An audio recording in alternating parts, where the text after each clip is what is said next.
Hello everybody, welcome my YouTube channel unique online गुरु। एक बार फिर unique परिवार में आपका स्वागत है। हमने आपको बताया था कि नेक्स्ट टॉपिक में हम फाइनेंशियल स्टेटमेंट्स को टच करेंगे। तो आज जो टॉपिक है मेरा वो फाइनेंशियल स्टेटमेंट्स है, और इसको जो है क्यों बनाया जाता है, किस तरह से बनाया जाता है और कौन बनाता है, ठीक है, किसके लिए बनाता है, ये सारे क्वेश्चंस जो हैं इसमें आपको आते होंगे।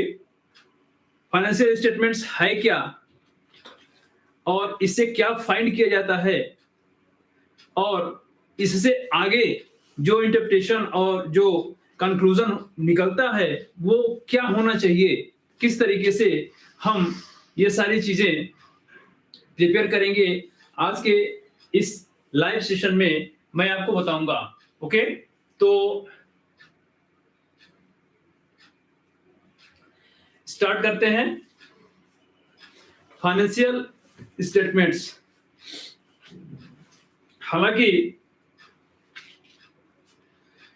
जो फाइनेंशियल स्टेटमेंट्स है, सबसे पहले तो मैं आपको बता दूं कि प्रत्येक बिजनेसमैन, ठीक है, एवरी बिजनेसमैन वो अपने प्रॉफिट को एक निश्चित अवधि में, एक निश्चित टाइम पीरियड में जानना चाहता है।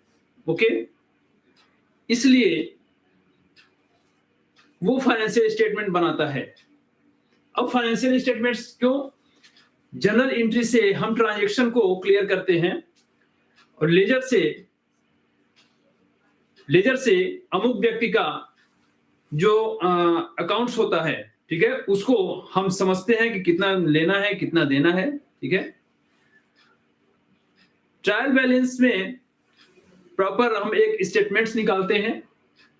ट्रायल बैलेंस कोई अकाउंट्स नहीं होता है, हालांकि वो स्टेटमेंट्स होता है, और उसी स्टेटमेंट से हम फाइनल अकाउंट प्रिपेयर करते हैं।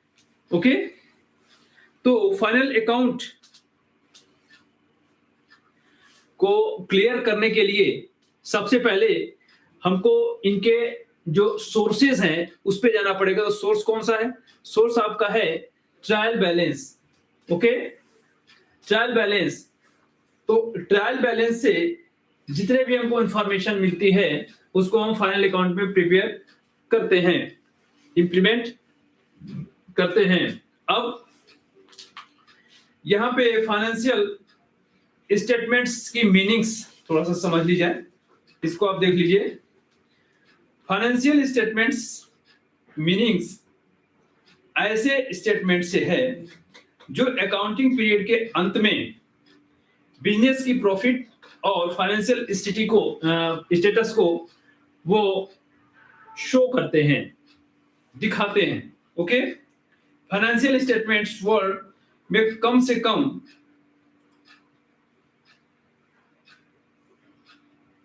2 स्टेटमेंट्स इंक्लूड किए जाते हैं। ओके, जो कि यहां पे हम आपको बताएंगे। फर्स्ट दिया हुआ है इनकम स्टेटमेंट्स। अब ये कौन सा स्टेटमेंट्स है?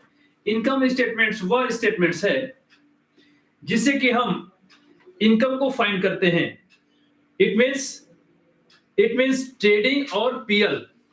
ओके, यहां पे फाइनेंशियल स्टेटमेंट्स इसलिए कहा गया है क्योंकि ये पर्टिकुलर एक पीरियड के बाद बनाया जाता है और इसका मोटिव प्रॉफिट फाइंड करना होता है, और हमारी जितने भी एसेट्स और जितनी भी लायबिलिटीज हैं वो एक्चुअल में कितनी हैं, बिजनेस के लिए क्या स्ट्रांग पोजीशन है या फिर लॉस में या फिर वीक पोजीशन है, ये हमको इससे फाइंड करना होता है। इसीलिए हम फाइनेंशियल स्टेटमेंट्स बनाते हैं। ओके,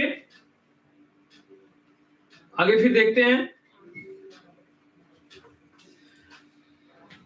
जो ट्रेडिंग और पीएल है उससे हमारा प्रॉफिट फाइंड होता है, ट्रेडिंग से हमारा ग्रॉस प्रॉफिट फाइंड होता है, और पीएल से हमारा नेट प्रॉफिट फाइंड होता है। और इसी नेट प्रॉफिट की जब हमको फाइंड हो जाता है तो हम बैलेंस शीट प्रिपेयर करते हैं। ओके, तो दूसरा जो है वो है फाइनेंशियल स्टेटमेंट्स। इसको हम बैलेंस शीट भी बोल सकते हैं, ठीक है, फाइनेंशियल पोजीशन भी बोल सकते हैं। तो यहां पे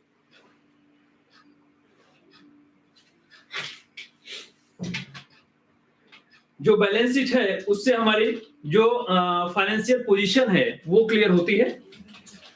अब आगे हम चलते हैं।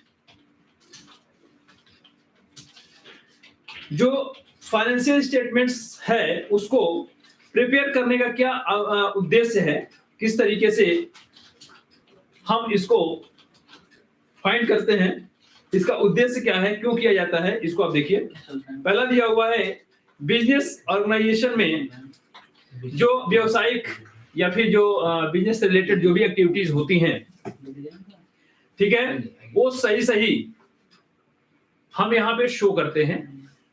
दूसरा,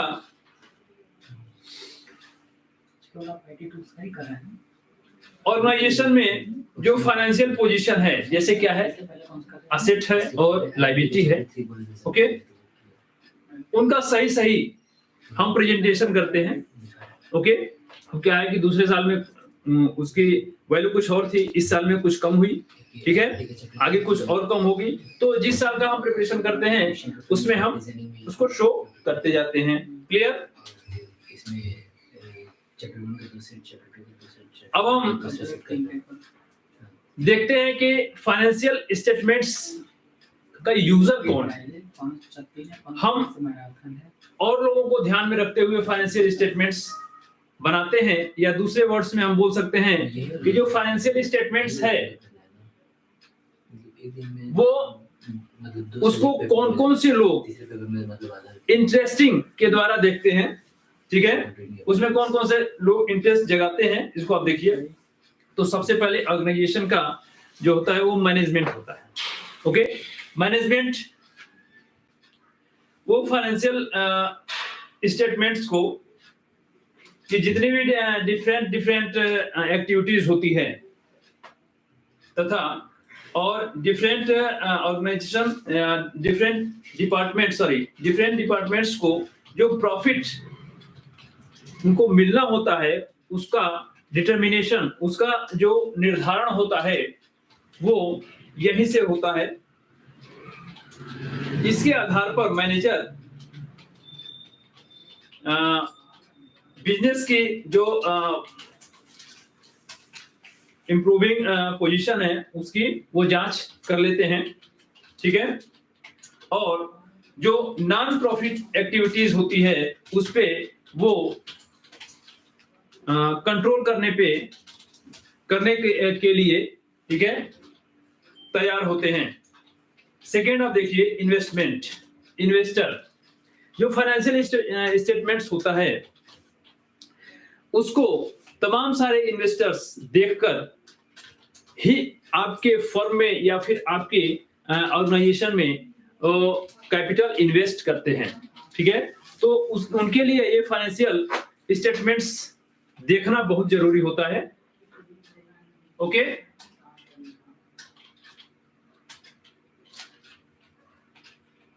आगे फिर देखते हैं अल्पकालीन शॉर्ट टर्म क्रेडिटर। क्या है शॉर्ट टर्म क्रेडिटर? क्रेडिटर का मतलब ये होता है कि हम किससे गुड्स लेते हैं और उसकी मैन्युफैक्चरिंग करते हैं, तो जिससे हम गुड्स लेते हैं वो हमारा क्रेडिटर कहलाता है। और क्रेडिटर का मेन रिस्पॉन्स ये होता है, मेन बात ये होती है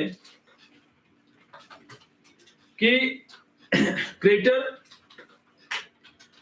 फाइनेंशियल स्टेटमेंट से ये सब सारी चीजें देखता है कि जो फर्म है वो कहां पे स्टेब्लिश है, ठीक है, और इसका जो पिछला रिकॉर्ड है प्रॉफिट का वो कैसे है, किस तरीके से है। ये जो भी हम गुड्स इसको प्रोवाइड करते हैं तो क्या ये हमको टाइम टू टाइम पेमेंट दे पाएगी कि नहीं, ये सारी चीजें हम यहां पे देखते हैं। और क्रेडिटर इसी को ध्यान में रखते हुए वो अपना गुड्स या फिर और सारी चीजें, ठीक है, आपको प्रोवाइड कराता है, ठीक है। आगे देखते हैं लॉन्ग टर्म क्रेडिटर। उसी तरीके से फर्म को अगर लॉन्ग टर्म गुड्स लेने होते हैं या लॉन्ग टर्म लोन लेने होते हैं, तो ऐसी कंडीशन में क्रेडिटर ये सब सारी फाइनेंशियल पोजीशन को देखते हुए वो डिसीजन लेता है और वो फिर आपको गुड्स देने के लिए एग्री हो जाता है, गुड्स या फिर जो भी हो लोन वगैरह।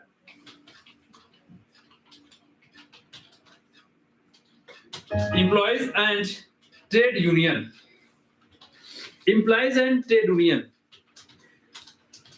जितने भी एम्प्लॉयज होते हैं उनको एक अच्छे फर्म में, एक स्ट्रॉन्ग फर्म में या फिर ऑर्गेनाइजेशन में वर्क करने पे गौरवान्वित महसूस लोग होते हैं।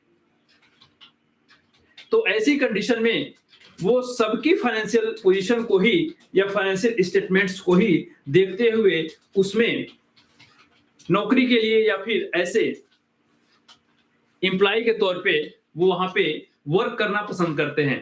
ठीक, अब यूनियन क्या है? अगर कोई स्ट्रांग फर्म है और उसमें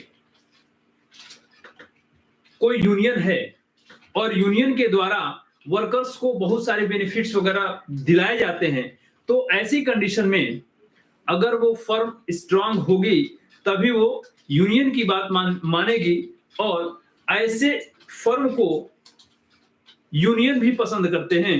इस तरीके से यहां पे फाइनेंशियल पोजीशन की इंपॉर्टेंस है। 6 है गवर्नमेंट, यहां पे दिया हुआ है गवर्नमेंट डिफरेंट इंडस्ट्रीज के फाइनेंशियल स्टेटमेंट्स का यूज इनकी प्रॉफिट जो लेवल है उसको स्टडी के लिए करती है। प्रॉफिट लेवल का मतलब यहाँ पे जो उनकी लाभ क्षमता है या फिर लाभ की जो सीमाएं हैं, ठीक है, वो जो है यहाँ पे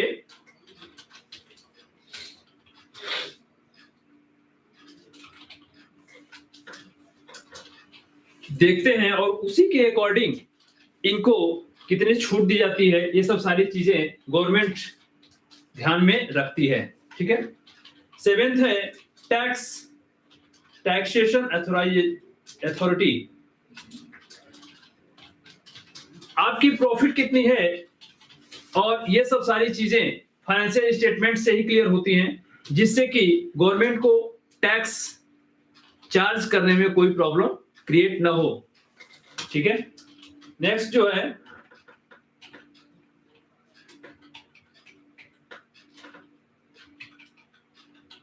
ये आपके 7 पॉइंट्स हैं जिसको कि आपको ध्यान में रखना है। ठीक है, अब आइए देखते हैं इनकम स्टेटमेंट्स। ये क्या चीज है? इनकम स्टेटमेंट्स ये 2 पार्ट्स में डिवाइड किया जाता है। ठीक है, और ये फर्स्ट पार्ट को ट्रेडिंग अकाउंट्स कहते हैं और ग्रॉस प्रॉफिट इसमें फाइंड किया जाता है, और सेकेंड को हम पीएल यानी कि प्रॉफिट एंड लॉस अकाउंट, इसमें हम नेट प्रॉफिट फाइंड करते हैं। ओके, तो आइए देखते हैं कि नेट प्रॉफिट और ये जो ग्रॉस प्रॉफिट है ये किस तरीके से फाइंड होता है। इसके पहले कि मैं ये स्टार्ट करूं, एक बार हम फिर ये आपके बैलेंस शीट यानी कि जो फाइनेंशियल स्टेटमेंट्स का जो लास्ट पार्ट होता है इसको मैं क्लियर करता हूं। इसमें जो आपकी कैपिटल है इसमें देखिए डेबिट और क्रेडिट नहीं होता। किसमें? बैलेंस शीट में डेबिट क्रेडिट नहीं होता, बल्कि ये लायबिलिटी और एसेट्स होता है। तो लायबिलिटी में, लायबिलिटी का मीन्स मैंने आपको बताया भी था कि लायबिलिटी होती क्या है। फर्स्ट डे जब मैं अकाउंटिंग स्टार्ट किया था तो फर्स्ट डे हमने आपको बताया था लायबिलिटी के बारे में। तो लायबिलिटी ये टास्क मैं फिर आपको दे रहा हूं, आप लोग कमेंट करिए और हमको लिख के भेजिए कि लायबिलिटी क्या होती है। ठीक, लायबिलिटी को मैं फिर से एक बार क्लियर करता हूं। लायबिलिटी का मीन्स ये होता है कि जो भी असेट्स या जो भी कैपिटल या जो भी कैश, जो भी लोन, ओके, आप दूसरे से लेते हो, चाहे वो बैंक हो या थर्ड पार्टी हो या फिर कोई अदर पर्सन हो, जिसको कि आपको फिर देना हो, उसको हम लायबिलिटी कहते हैं। क्लियर? ये भी एक असेट्स होता ही है, लेकिन ये आपका नहीं होता बल्कि दूसरे का होता है। तो ऐसे कंडीशन में हम इसको लायबिलिटी मानेंगे। ठीक है? असेट्स का मतलब होता है कि कोई भी संपत्ति जो आपकी खुद की हो, ओके, बिजनेस की हो, तो ऐसे को हम असेट्स बोलेंगे। क्लियर? जिसको किसी को देना नहीं होता है। ये असेट्स जो होते हैं ये फिक्स असेट्स होते हैं और शॉर्ट टर्म असेट्स होते हैं। क्लियर? इसके बाद गुडविल इनटेंजिबल असेट्स है। इनटेंजिबल और टेंजिबल ये दो असेट्स होते हैं। जो कि टेंजिबल का मतलब होता है जो दिखता है, जो हमारी आंखों से दिखता है, उसको हम टेंजिबल असेट्स बोलते हैं।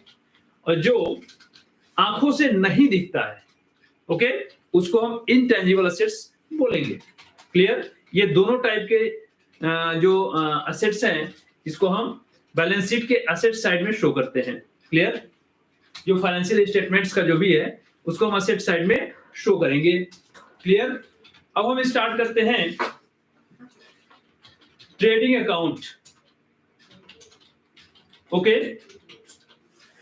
अब ट्रेडिंग अकाउंट में कौन कौन सी चीजें, ट्रेडिंग अकाउंट में कौन कौन सी जो चीजें हैं, कौन कौन से आइटम्स जो हैं, उसको हम डेबिट साइड में लिखेंगे और कौन कौन से आइटम हम क्रेडिट साइड में शो करेंगे। ठीक है? तो की फाइनेंशियल स्टेटमेंट्स का ये फर्स्ट पार्ट है और फर्स्ट पार्ट में जो ट्रेडिंग और पीएल अकाउंट है उसमें ये फर्स्ट है।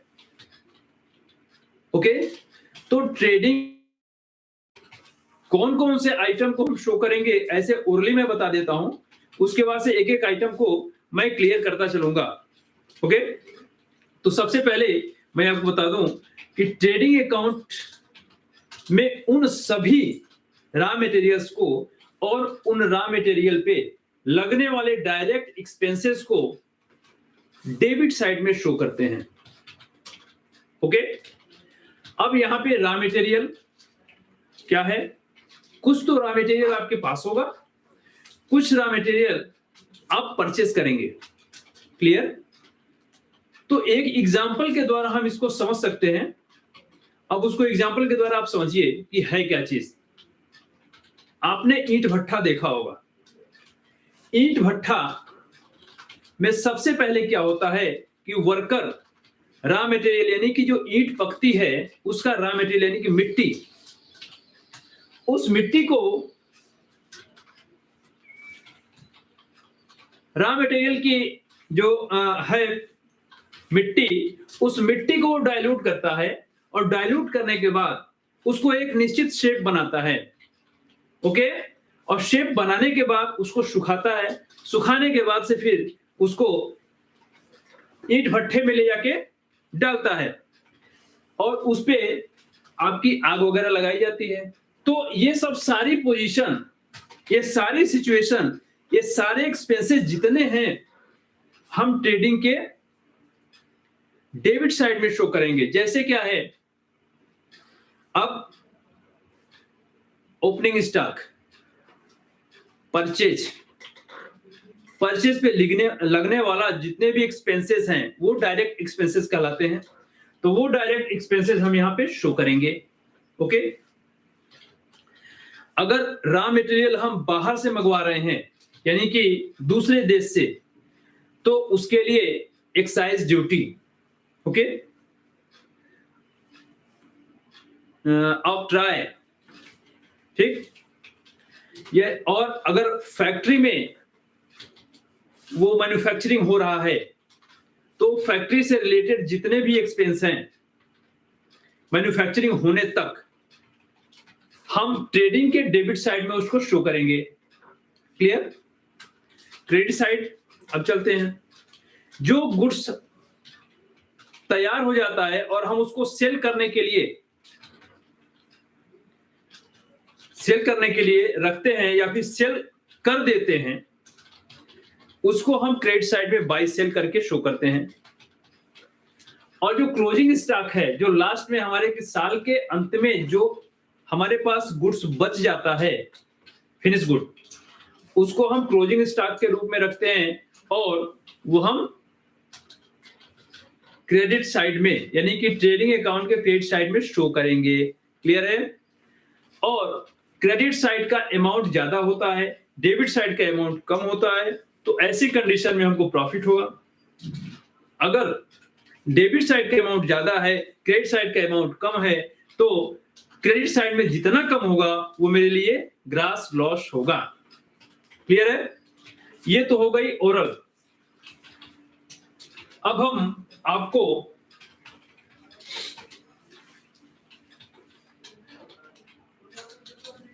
यहां पे ये देखिए, प्रिपरेशन ऑफ ट्रेडिंग अकाउंट।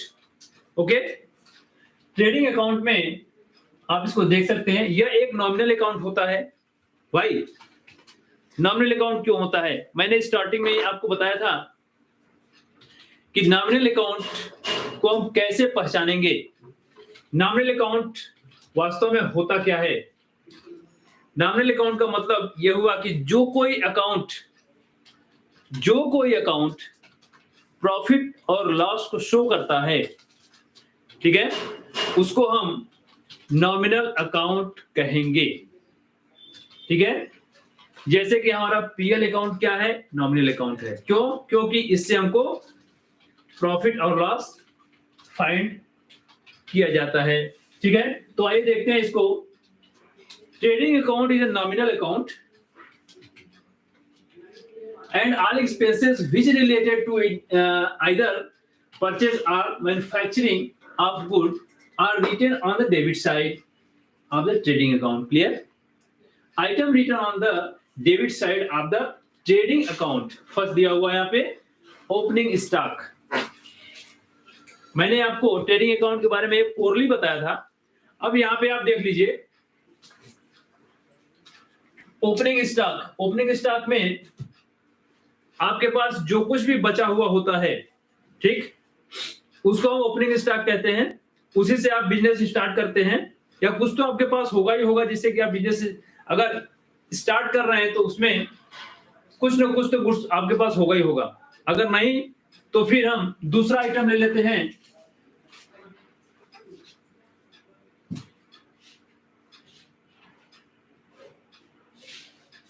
यहां पे आप देख लीजिए ओपनिंग स्टॉक जो है ये तीन तरीके से होता है। पहला है opening stock of raw material, दूसरा है opening stock of semi finish goods, and third जो है opening stock of finish good. Okay, तो ये हो गई आपकी ओपनिंग स्टॉक की कैटेगरी। सेकंड देखते हैं परचेज एंड परचेज रिटर्न। जो कुछ भी हम परचेज करते हैं हमारे यूज के लिए, अगर वो सुटेबल है, प्रॉफिटेबल है, ठीक है, और अच्छा गुड्स है तो हम उसको रखते हैं। अगर उसमें कुछ डिफेक्ट निकल गया तो फिर हम उसको रिटर्न कर देते हैं। ठीक है, ये आम बोलचाल में हम ऐसा भी करते हैं। ठीक, ऐसा इसलिए करते हैं क्योंकि ये हमारे नेचर में होता है। अगर कुछ भी हम परचेस करके आते हैं, अगर उसमें कुछ भी फॉल्ट होता है तुरंत हम दुकान के पास जाते हैं, कहते हैं भाई देखो ये आपने ये हमको टूटा फूटा सामान दे दिया, तो वो रिटर्न होता है। तो यहाँ पे भी हम क्या करेंगे, परचेज से परचेज रिटर्न को हम माइनस करेंगे। ठीक है, ये माइनस जब हम करेंगे इसको हम ट्रेडिंग के डेबिट साइड में, ओके, इसको हम माइनस करते हुए दिखाएंगे। क्लियर? आगे चलते हैं। थर्ड है यहाँ पे डायरेक्ट एक्सपेंसेस। डायरेक्ट एक्सपेंसेस का मतलब ये होता है कि जो परचेस हमने किया है उस पर लगने वाले जितने भी एक्सपेंसेस होते हैं वो डायरेक्ट एक्सपेंसेस कहलाते हैं। ओके, यहां पे लिखा भी है all expenses incurred in purchasing the goods bringing to the godown. अब यहाँ पे ध्यान दीजिए, यहाँ पे गोडाउन दिया हुआ है। अब ट्रक से आता है गुड्स, जो भी आप परचेज करते हैं, तो ऐसी सिचुएशन होती है कि ट्रक बाहर ही गुड्स को रख देता है। अब वहां से गोडाउन तक ले जाने के लिए जितने भी आप एक्सपेंस करते हैं वो डायरेक्ट एक्सपेंसेस कहलाते हैं, ठीक है। Direct should be noted that, अब यहाँ पे डायरेक्ट क्या क्या होने चाहिए, क्या क्या है उसको देखिए। वेजेस, ओके, तो वेजेस भी आपके लिए क्या है,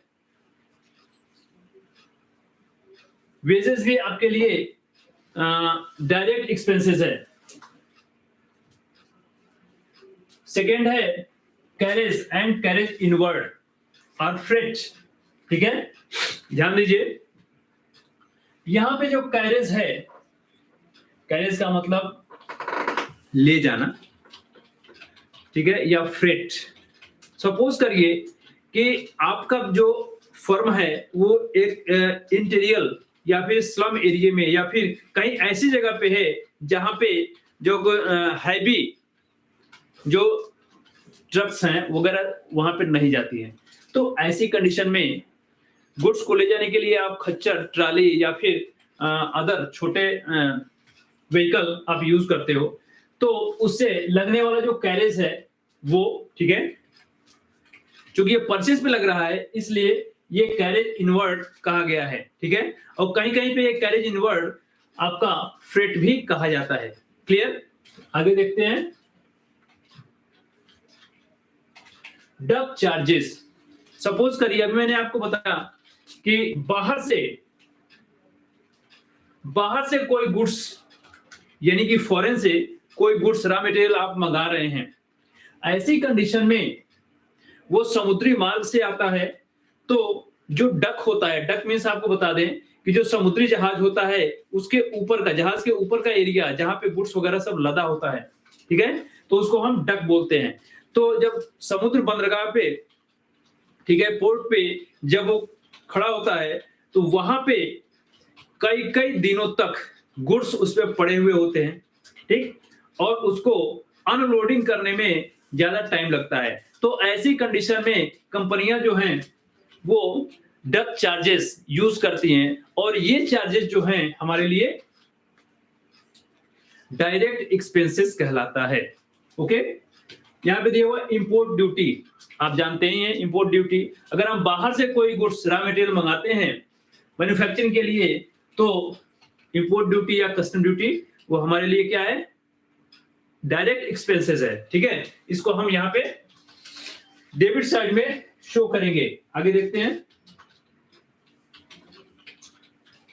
ऑक्ट्राय, सपोज करिए कि आप यूपी में हैं, एमपी से या फिर बिहार से या फिर छत्तीसगढ़ से आप रॉ मटेरियल लेते हो, तो जो सीमा वगैरह होती है, जो स्टेट की बाउंड्री होती है, वहां पे क्या होता है, टैक्सेस वगैरह वसूल किए जाते हैं। तो ऑक्ट्राय इसका मीन्स होता है चुंगी।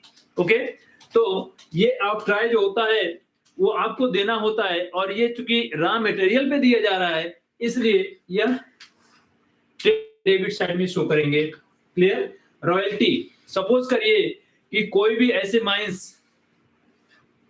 जो कि आपने लीज पे ले रखी है और वहां से रॉ मटेरियल आप ले रहे हैं, तो ऐसी कंडीशन में आप जो लीजर होगा, ओके, यानी कि जो पट्टा दाता होगा, ठीक है ना, तो उसको आप रॉयल्टी देते हैं।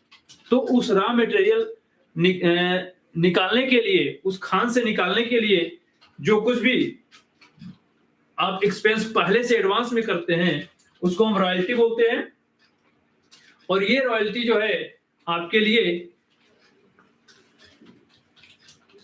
डायरेक्ट एक्सपेंसेस कहलाती है। ओके, आगे देखते हैं।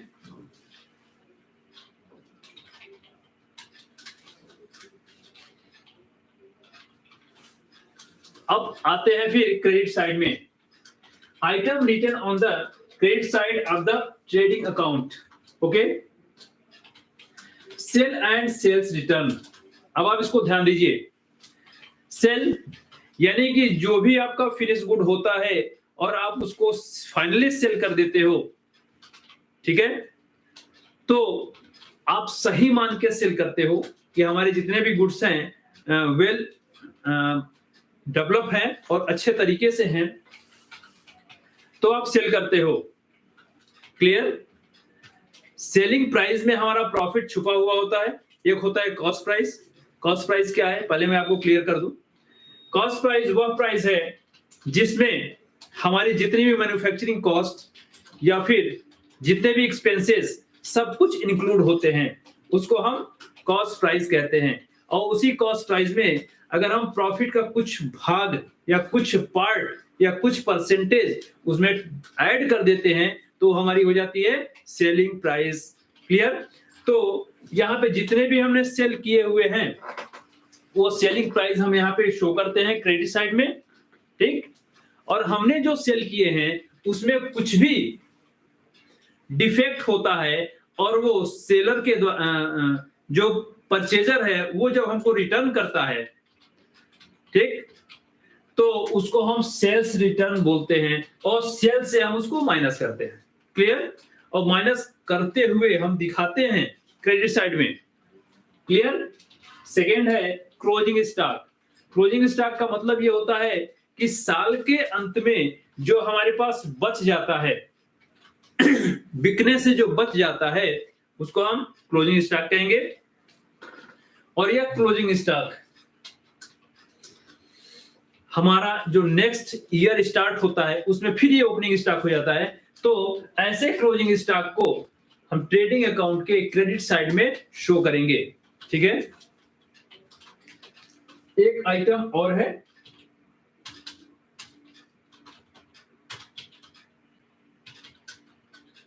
इसको आप देख लीजिए।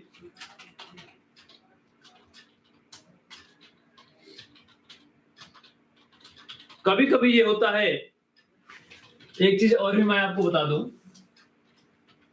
हम इस बिहेव पे कस्टमर को गुड्स दे देते हैं कि अगर उसको अच्छा लगे तो फिर वो गुड्स रख लेता है और जब उसको अच्छा नहीं लगता है तब वो रिटर्न कर देता है।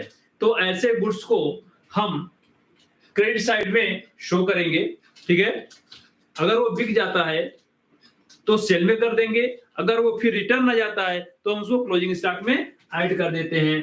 ठीक है, तो चलिए अब नेक्स्ट चलते हैं। फॉर्मेशन ऑफ ट्रेडिंग अकाउंट, यहां पे दिया हुआ है पर्टिकुलर अमाउंट। ओके, अब इतना ये डेबिट साइड में है और इतना ये दोनों क्रेडिट साइड में है। तो क्रेडिट डेबिट साइड में आप देखिए,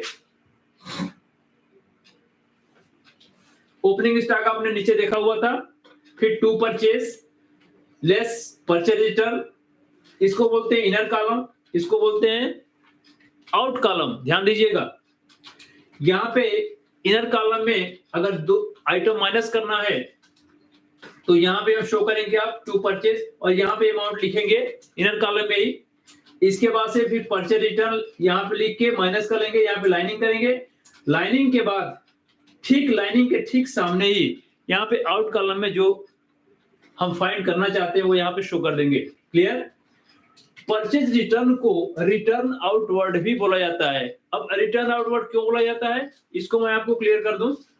रिटर्न आउटवर्ड का मतलब ये है कि जब हमने परचेज किया तो गुड्स हमारे यहाँ एंट्री हुई, यानी कि बिजनेस में आई।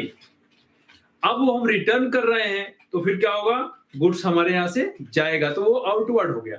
तो यहाँ पे रिटर्न आउटवर्ड हम यहाँ माइनस करेंगे। क्लियर? ये दोनों में से कोई भी एक वर्ड रहेगा जिसको कि आप समझ लेंगे।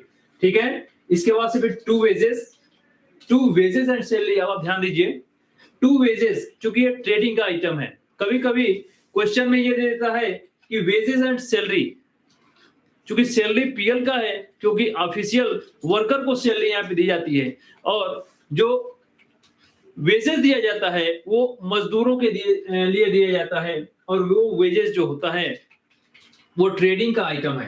Clear?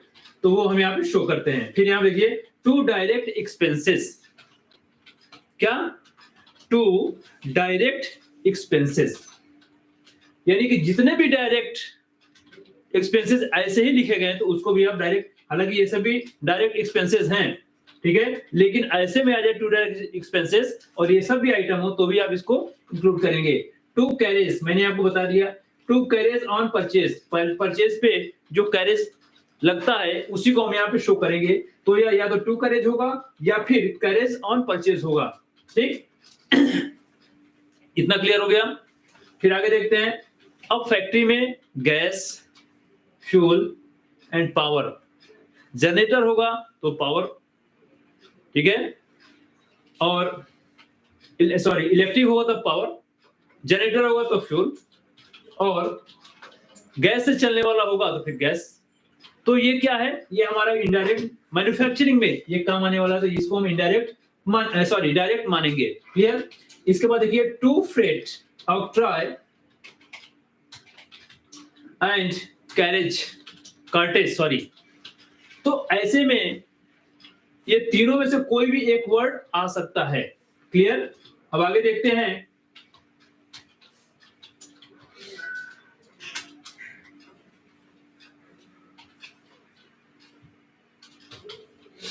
To factory expenses such as factory lighting, factory rent.